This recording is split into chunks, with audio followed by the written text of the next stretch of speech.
রায়গঞ্জে হিন্দু সুরক্ষা সমিতির বর্ধিত সভা গঠিত হলো জেলা কমিটি। বাঙালি হিন্দু হোমল্যান্ড পশ্চিমবঙ্গ স্লোগানকে সামনে রেখে রবিবার উত্তর দিনাজপুর জেলার রায়গঞ্জে একটি বেসরকারি ভবনে হিন্দু সুরক্ষা সমিতির বর্ধিত সভা অনুষ্ঠিত হয়। সভায় সংগঠনের জেলা কমিটির গঠনের পাশাপাশি ভবিষ্যৎ কর্মসূচি নিয়েও বিস্তারিত আলোচনা হয়। এদিন জেলার বিভিন্ন প্রান্ত থেকে সংগঠনের সদস্য ও সমর্থকরা সভায় অংশগ্রহণ করেন। উপস্থিত ছিলেন সংগঠনের রাজ্য নেতৃত্ব, জেলা নেতৃত্ব এবং অন্যান্য পদাধিকারীরাও। সভায় বক্তব্য রাখতে গিয়ে হিন্দু সুরক্ষা সমিতির রাজ্য সভাপতি অভিজিৎ চন্দ্র দাস জানান, সংগঠনের সাংগঠনিক ভিত্তি আরও শক্তিশালী করার লক্ষ্যে রাজ্যের প্রতিটি জেলায় জেলা কমিটি গঠন করা হচ্ছে। তিনি বলেন, জেলা কমিটি গঠনের পর বিভিন্ন দাবি দেওয়া নিয়ে সংশ্লিষ্ট জেলা শাসকদের কাছে সংগঠনের পক্ষ থেকে স্মারকলিপি প্রদান করা হবে। সংগঠনের পক্ষ থেকে বিভিন্ন সামাজিক, সাংগঠনিক ও প্রশাসনিক বিষয় নিয়ে দাবি উত্থাপন করা হয়। এছাড়াও কর্মসংস্থানের ক্ষেত্রে হিন্দু সম্প্রদায়ের জন্য শতভাগ সংরক্ষণের দাবি সহ একাধিক প্রস্তাব সভায় তুলে ধরা হয় বলে সংগঠনের পক্ষ থেকে জানানো হয়েছে। সভায় উপস্থিত নেতৃবৃন্দ সংগঠনের ভবিষ্যৎ কর্মসূচি ও জনসংযোগ বৃদ্ধির ওপর গুরুত্ব আরোপ করেন। জেলা কমিটি গঠনের মাধ্যমে উত্তর দিনাজপুরে সংগঠনের কার্যক্রম আরও জোরদার হবে বলেও আশা প্রকাশ করা হয়। আমাদের হিন্দু সুরক্ষা সমিতি উত্তর দিনাজপুর জেলা কমিটির উদ্যোগে আজকে রায়গঞ্জে এই কর্মী সম্মেলনে আসার আমাদের মুখ্য উদ্দেশ্য হচ্ছে, হিন্দু সুরক্ষা সমিতি রাজ্য সরকারের সামনে 4 দফা দাবি রেখেছে।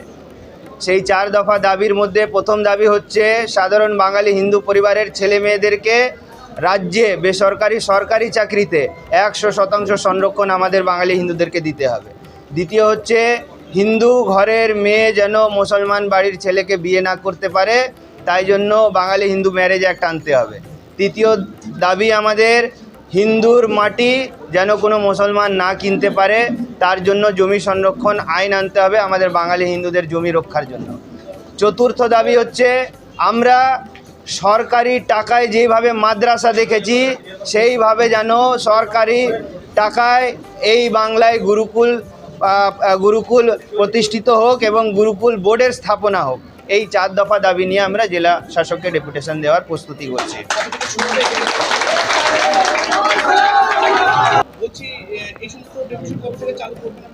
আমরা আজকে উত্তর দিনাজপুর জেলা কমিটি গঠন করতে চলেছি। জেলা কমিটি আমাদেরকে যা ডিসিশন দিবে সেই অনুযায়ী আমরা আগামী প্রস্তুতি নিব।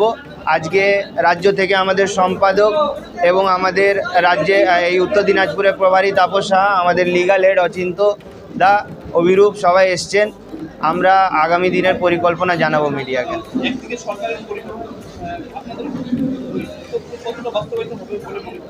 আমাদের যেহেতু একবার দেশ ভাগ করে এক বাংলায় এক জমি আমরা মুসলমানদেরকে দিয়েছি, এইবার শ্যামাপ্রসাদ মুখার্জি এই বাংলা বাঙালি হিন্দু হোমল্যান্ড বলে নিয়ে এসেছে। তো এই জায়গায় 100% আমাদের বাঙালি হিন্দুদের অধিকার আছে, এটা বাস্তবায়ন হবেই হবে। এর পরবর্তী আপনাদের কর্মসূচি কোথায় রয়েছে? এর পরবর্তী প্রতিটা জেলা শাসককে আমরা প্রতিটি জেলায় 23-এর মধ্যে 23টি জেলায় আমরা একটা ডেপুটেশন দিতে চলেছি। আর আমরা জেলা শাসকের কাছে এই দাবিটা জানাতে চলেছি যে 4 দফা দাবি আমাদের, এটা সমাজের দাবি, বাঙালি হিন্দু সমাজের দাবি, এটা কোনো সংগঠনের দাবি না। সমাজ এই দাবি করছে। কি বার্তা থাকবে? একটাই বার্তা থাকবে, যেহেতু 1 ভাগ জমি আমরা হারিয়েছি বাঙালি হিন্দুরা, এই ভাগে যেন আমাদের 100% অধিকার এখানে থাকুক। এছাড়া আমরা কাউকে অধিকার দিতে পারবো না এই জমিতে। রক্তের সমস্যা কি অবহেলা করছেন? অ্যানিমিয়া, ইনফেকশন থেকে শুরু করে ব্লাড ক্যান্সার, সময় মতো সঠিক ডায়াগনোসিস অত্যন্ত জরুরি। অ্যানিমিয়া ও ডেফিসিয়েন্সি প্রোফাইল টেস্ট, ব্লিডিং ও clotting test, advanced haematology test, cancer marker test, আধুনিক ডায়াগনস্টিকের মাধ্যমে রক্তের প্রতিটি সমস্যার নির্ভুল শনাক্তকরণ নিশ্চিত করা হয়। জীবনরেখা হাসপাতালে এখন রয়েছে সম্পূর্ণ হেমাটোলজি টেস্ট সুবিধা। আজই পরীক্ষা করুন, সুস্থ থাকুন।